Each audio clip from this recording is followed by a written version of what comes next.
Beith's the beginning, the birch clean and pure. Luish burning bright builds a beautiful barrier. Fearn is the alder, a shield by the waters. Saille the willow brings ease to our sorrows, and Nuin is the bridge that can cross any border. Huath brings warning through caution or horror. Duir is the oak king, the forest's great ruler. Tinne is an iron bar forged through our labor. Coll is the hazel tree, wisdom's great teacher. And Quert is a hedge maze with options to ponder. Muin bears us up like a weight on its shoulders. Gort is a green-growing garden of wonders. Ngetal's a killer, but also a healer. Strafe brings us trouble to make us grow stronger. And Roosh runs bright red like the blood at a slaughter. Alum, the fir tree, grows tall and sees farther. On, thorny gorse knows we're stronger together. Ur is the earth and the folk of the heather. Edad, the aspen, can bend with the weather. Edad, the yew, trades one life for another. Code-gathered grove now begins the forfeda. Or is a golden thread spun on a spindle. Ulian tempts us with sweet-scented spirals. But Fearn is true joy, the pine's fragrant needles. And Coll, hazel's twin, clears away riddles. And Phagos, the beach, and the knowledge of scholars.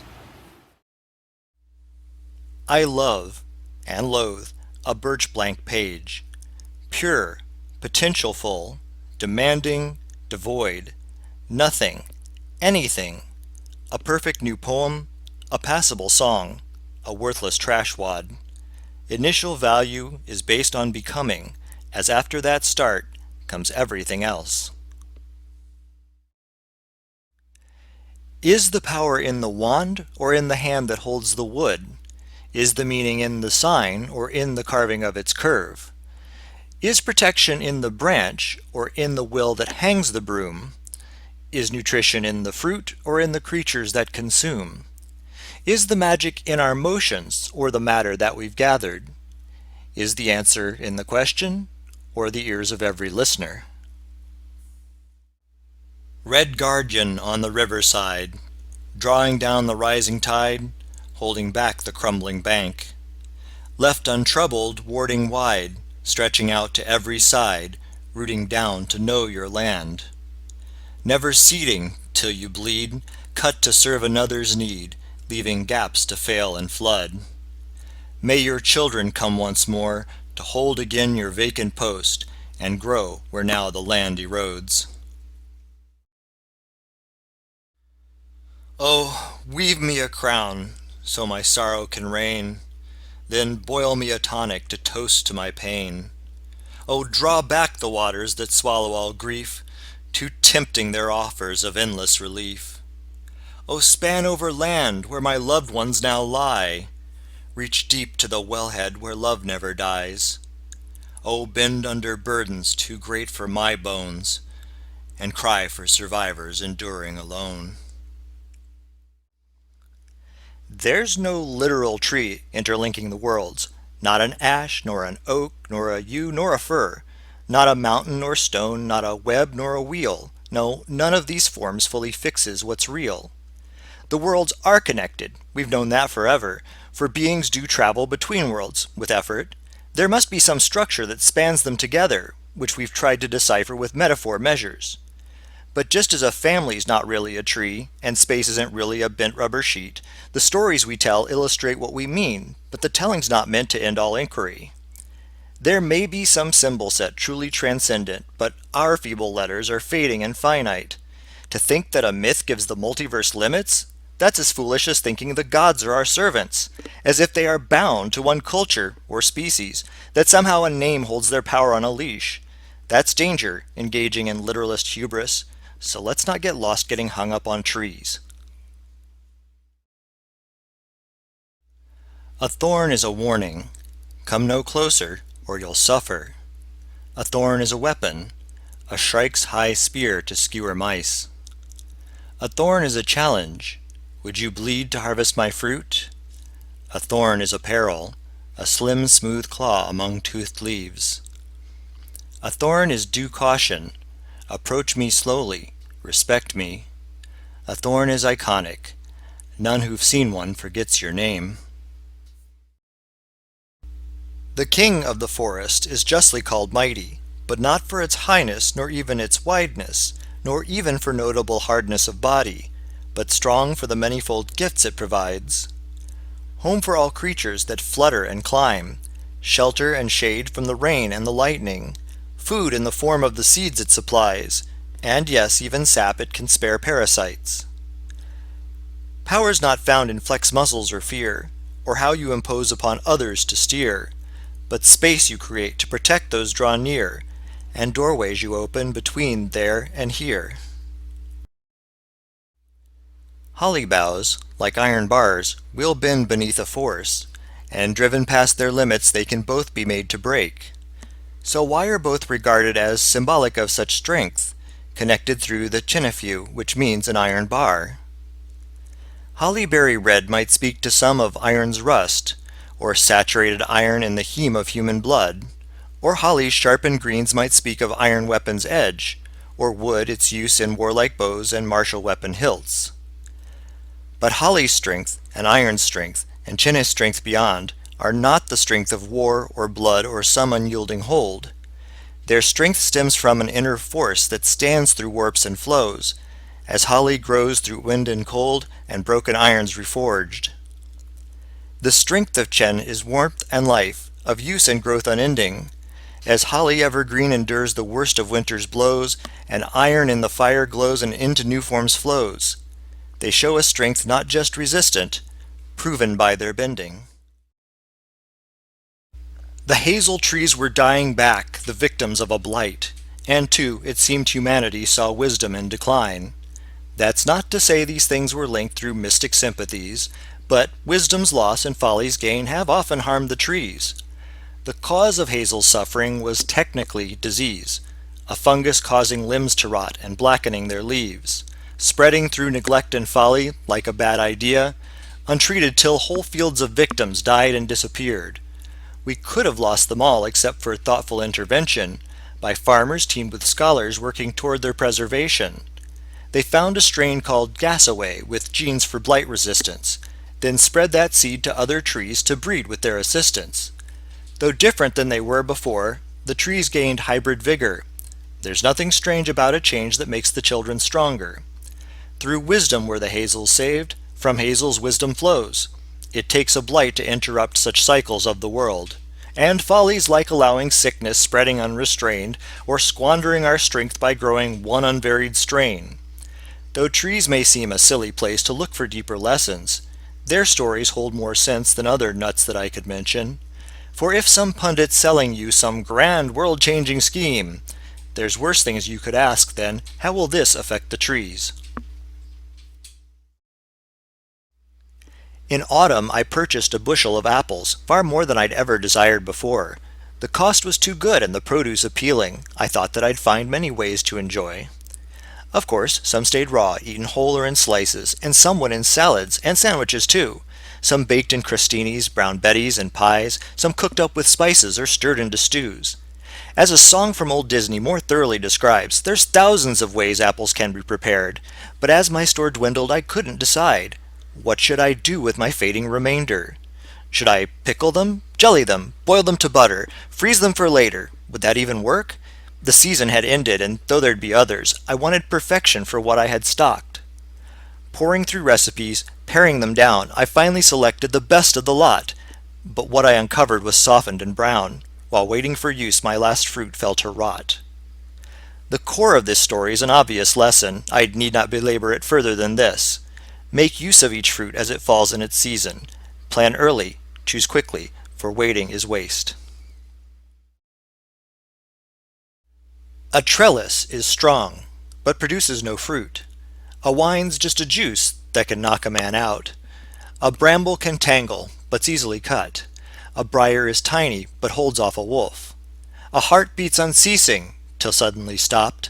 A word is but wind, till it orders you gone. The wisest of minds rarely gains itself profit. A fool's bad example can often yield benefit.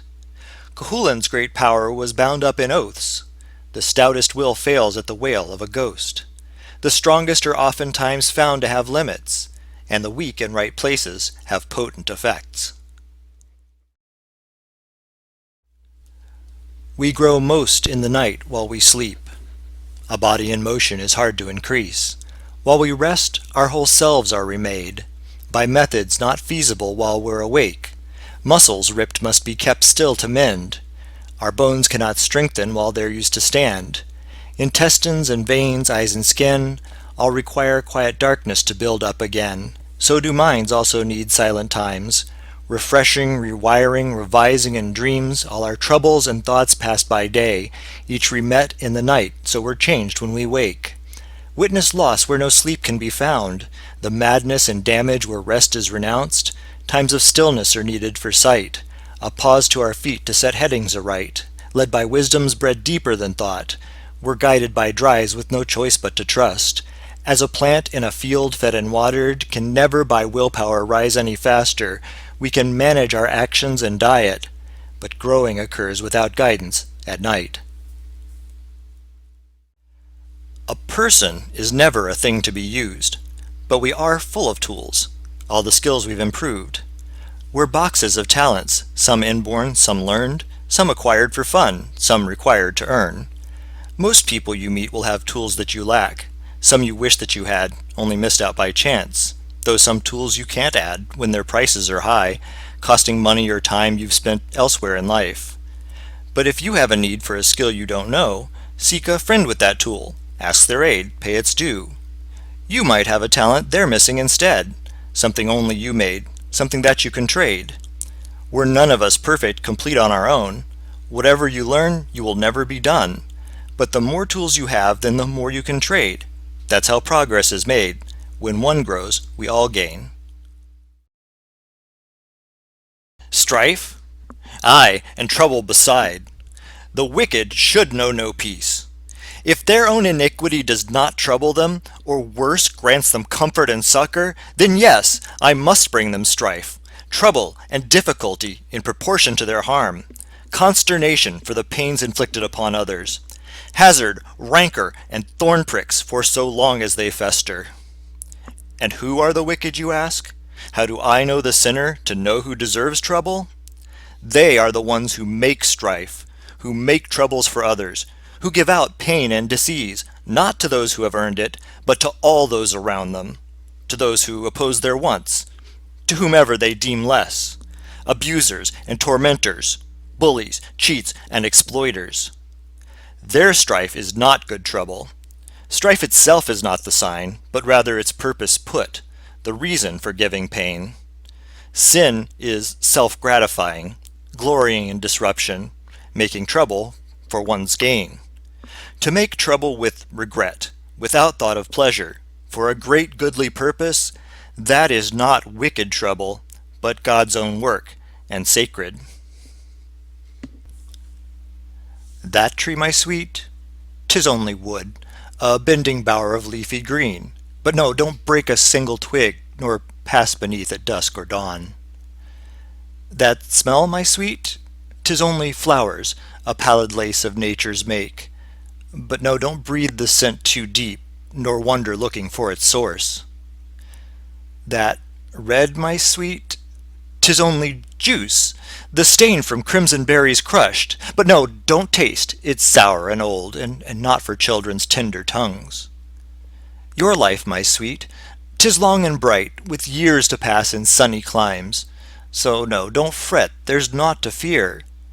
Just mind you heed my wise advice. Growing high on a mountainside, a soaring fir commands the air. Rising above, it looks out upon treetops and valleys spread out beyond, perspective expanded beyond mere plant's span. Its roots grasp the soil, and should they be torn, the tall fir falls over, dead and decaying, to join loam below, where once it dropped needles to choke off small growths. Big views depend on the mooring below. The distant builds up from the present, and lo, and far sight can be blind and burdened up close.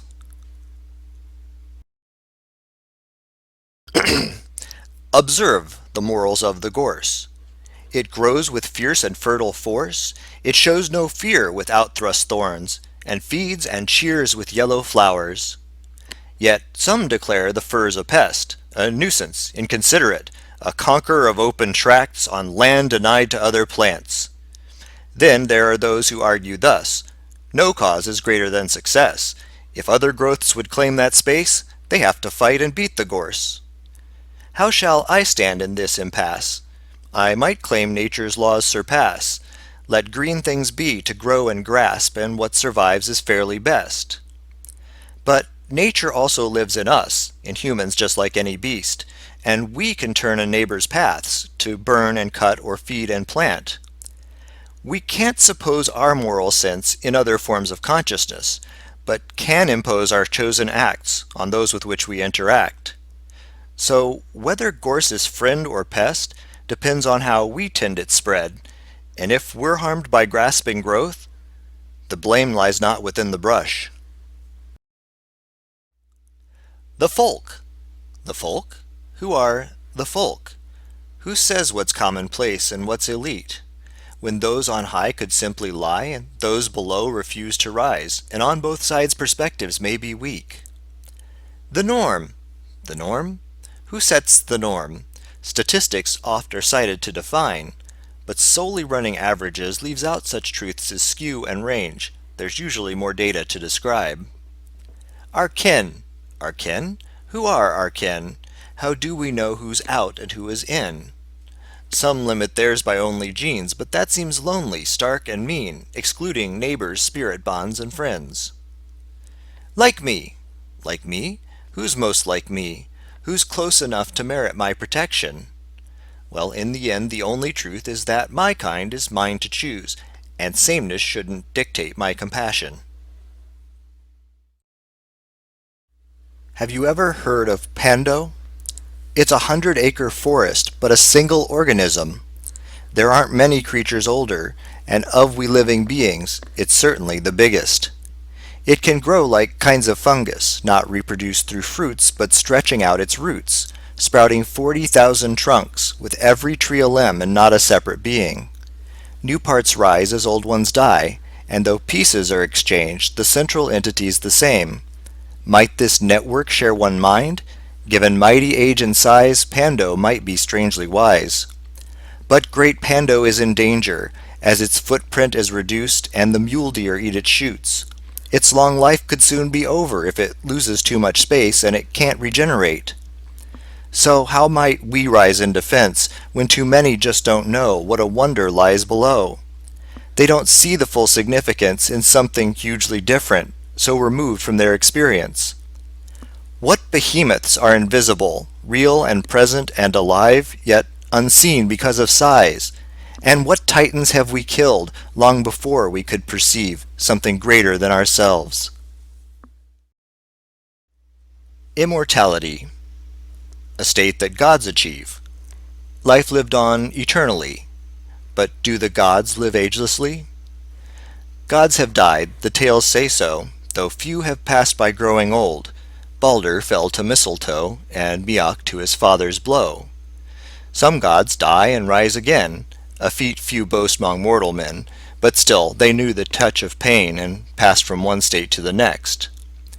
In many stories gods do change, growing wiser, growing strange. They may or may not show their age, but time still moves them, stasis breaks. Yes, you can claim some changeless center lasts through each new turn and venture, or they're purged of aging stigmas by apples, soma, or ambrosia. But I would argue that a mind can't help but alter, passing time. The gods have sight, well, most aren't blind, and stay caught up, not left behind. Yes, gods gain immortality, though not by freezing timelessly, but by returning to their seed, the core of what they are and need. They weather times of fallow rime, and then regrow in newer climes, returning like a rhythmic rhyme, though not the same, still close aligned. You can plant 1,000 trees and never form a grove, or tend a barren field for years and not grow more than stones. You can scatter every seed but never see one sprout. You can wander every wood but never reach their heart. You can make 100 friends but never hold one close, or learn 1,000 famous names and never know their thoughts. You can read 1,000 books and never learn what's true, and I could write 1,000,000 words and not explain to you. It's not the labor nor the cost in finances or time that gives the meaning to our works or makes them worth the while volume has its value and none rise while standing idle, there's something more required of you to gain what's fully vital. You'll find it in the ancient groves. You'll find it on the waters. You'll find it down the well-worn road or in the eyes of lovers. It's not a word that I can share, nor say it in 1,000. Just point the way to travel there, and hope that you can find it. Whir, whir, whir, whir, spindles spin to wind the line, to tie the fibers tight and twined, while strands once fine aligned will bind. Swirl, swirl, swirl, swirl, panniers spin to sort the sluice, discerning specks of shining pure, the ore will forge to golden bars. Whirl, whirl, whirl, whirl, currents curve across the sky to trade their pressures low to high and churn in tides till lightning strikes. Hour, hour, hour, hour, worthy words will gather us, converged in union toward a cause, and wound together stronger thus.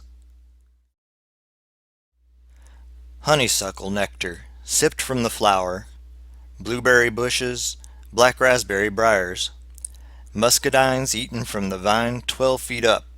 At Easter, tulip poplars blooming above, pea pods and carrots stolen from the garden, rock slopes lined with hyacinths and impatiens, the peppermint odor of daddy longlegs, rainwater buckets with oak leaves decaying, cut bluegrass and clover in newly mowed yards, honeybees working in wildflower fields, a childhood passed in the sweetness of the world.